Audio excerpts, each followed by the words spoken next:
Какво е значението на Лилит в астрологията и какво в твоята натална карта? Остани с мен до края на това видео и ще разбереш. Лилит е мистична фигура, чието корени са в шумерската, еврейската и кабалистичната традиция, където е представена като първата жена на Адам, отказала да се подчинява и напуснала рая. В по-късните митове тя е свързана с нощта, магията и демоничните сили, често изобразявана като съблазнителка или защитник на женската независимост. В астрологията Лилит обозначава най-далечната точка на лунната орбита. Следователно тя има силна връзка с Луната, като символизира скритите, потиснати и непокорни аспекти на личността. Нейното действие е компулсивно, спрямо енергията на знака и проявлението на дома, в който се намира. Тя обозначава важна тема за нас, която едновременно ни привлича. Много съвременни астролози погрешно разглеждат Лилит като индикатор къде в живота ни ще срещаме най-големите трудности и проблеми. Това никак не е така. Тя не е реален обект, тя е фиктивна точка. Следователно, това, което тя може да ни създаде като трудност, е единствено и само в нашето подсъзнание. Т.е. тя може да създаде известни ментални блокажи. Например, програми, които са здраво загнездени в нашето подсъзнание, които ни пречат да успяваме. Тези програми са там, тъй като имат кармичен урок. Освен това, Лилит, която все пак уточнихме, че действа изключително компулсивно, тя може да се прояви с дуалността на страх от нещо, което едновременно е много значимо за нас, но в същото време и ни плаши именно поради своята значимост. Лилит се разглежда доста подробно в кармичната астрология и носи отпечатъка на кармата ни от предишни животи. Тъй като тя е бавна и транзитира в един знак около година, по-скоро е с поколенческо есенциално достойство и няма как да разглеждаме само на база тази енергетика. Основното при нея е разглеждането и по домове. В който дом се намира тя, ще остави важни стрихи върху подсъзнанието на Нативуса. И все пак с по една ключова дума ще споменем всяка Лилит познаци: Овен – бунтарство, Телец – страсти, Близнаци – манипулация, Рак – защитничество, Лъв – лидерство, Дева – контрол, Везни – маневриране, Скорпион – интрига, Стрелец – свобода, Козирог – амбиция, Водолей – революция и Риби – жертвоготовност. Лилит в първи дом може да даде известна неувереност в себе си.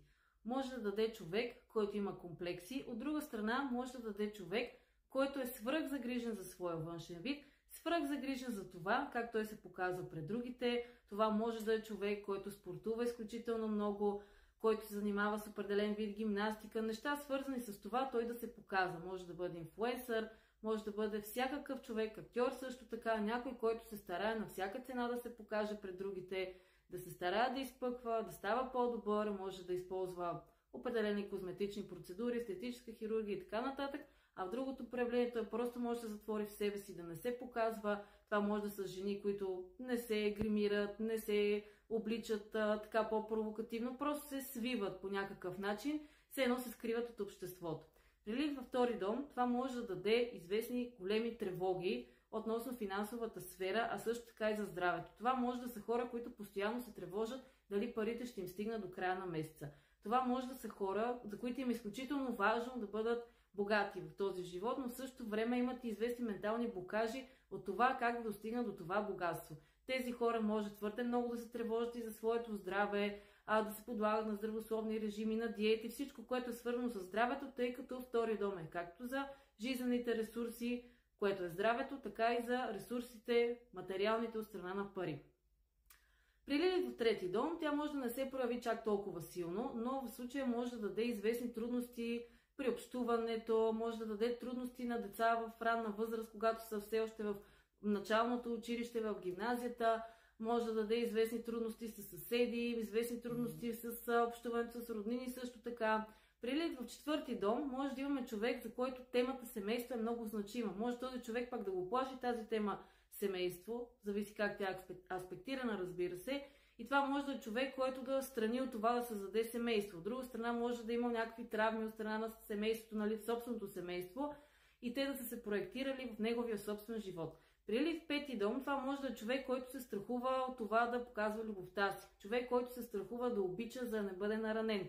Човек, който по някакъв начин може да е видял как член на неговото семейство в ранното му детство е бил наранен от факта, че е обичал и той да се скрива в себе си тази любов, която вместо да изкара навън, той има потребността да обича, има потребността да дава тази любов, която носи в себе си, но да се страхува да я прояви във външния свят и това може да роди известно деструктивно поведение. Например, в пети дом той може да започне да играе повече хазарт, може да започне престъпни дейности. Любов, която не е тази правилната, конструктивната, а почва с едно деструктивно поведение към самия себе си и възможно също така занимава с някаква престъпност. Не е изключено. При Лилит в шести дом това може да са хора, които грижата за друг човек и за самия себе си е много основополагаща в техния живот. Това може да са хора, които имат известни здравословни проблеми или трябва да се грижат с някой, който има здравословни проблеми. Може да са хора, които са обсебени на тема болести. Знаете, има хора, които постоянно си мислят, ето сега нещо ми има край, ето, нали, хората хипохондрици, ето сега ще умра, ето изследвах се, ето боля съм и така нататък. Възможно това да се случи там.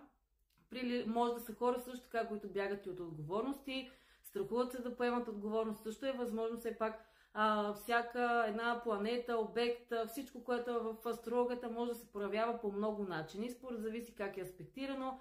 При Лилит в седми дом имаме хора, за които е изключително важно да имат хармонични взаимоотношения, да имат партньор, с когото да се разбират, с когото да сключат брак. Обаче при тях може тази тема да създава известни страхове. Дали ще намеря правилния човек, дали съм достатъчно достоен за правилния човек, дали това е правилният човек, може при тях да се прояви по този начин.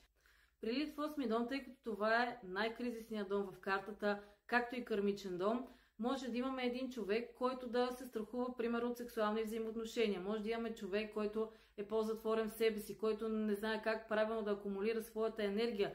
Може да имаме човек, който дори да по някакъв начин да стане скъперник, тъй като не може да дава, не може правилно да разпределя своите ресурси и това да води до едно постоянно задържане в него самия.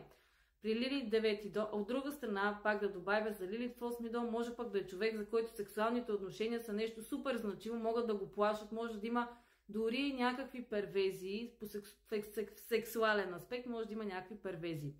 При Лилит 9 дом, пък нещата са така доста интересни, тъй като това е дом на обученията, това е дом на пътуванията, това може да показва човек, който може да е много значимо това да пътува, може да иска много да се развива нагоре. От друга страна пък може да е човек, който да има застой по тези теми. Примерно, хем да иска да се усъвършенства и дучи, но от друга страна да не ги прави тези неща, тъй като смята, че не е достатъчно добър. Примерно може вътрешно да иска да стане професор, обаче да си мисли, че не е достатъчно добър за тези неща и да има някакъв блокаж по тази тема. При Лилит 10 дом фокус е кариерата, социалното положение, това човека да расте нагоре в кариера, в социума, да се усъвършенства като личност и може да е свръхценна идея за някои хора. От друга страна пък някои хора може и да ги плаши това нещо, т.е.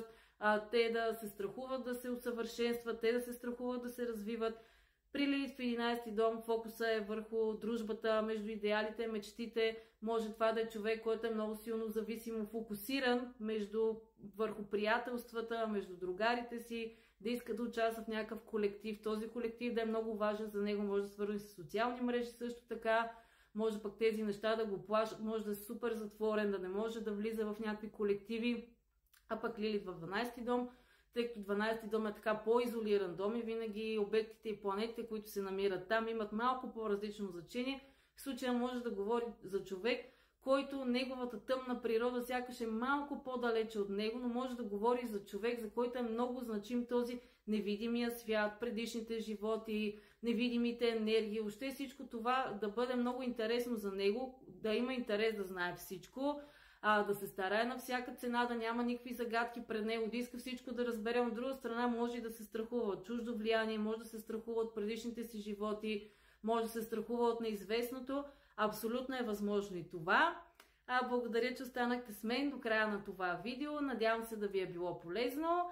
Ако искате да разберете повече за Лилит, какво означава тя във вашата карта, може да им пишете на лично съобщение за консултация.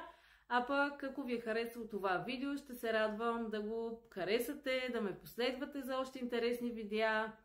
И така, ако гледате това видео в YouTube, ще ви напиша моята поща, на която може да се свържете с мен. Благодаря ви, се надявам да правя още интересни видеа и вие да ме подкрепяте за тях. Чао!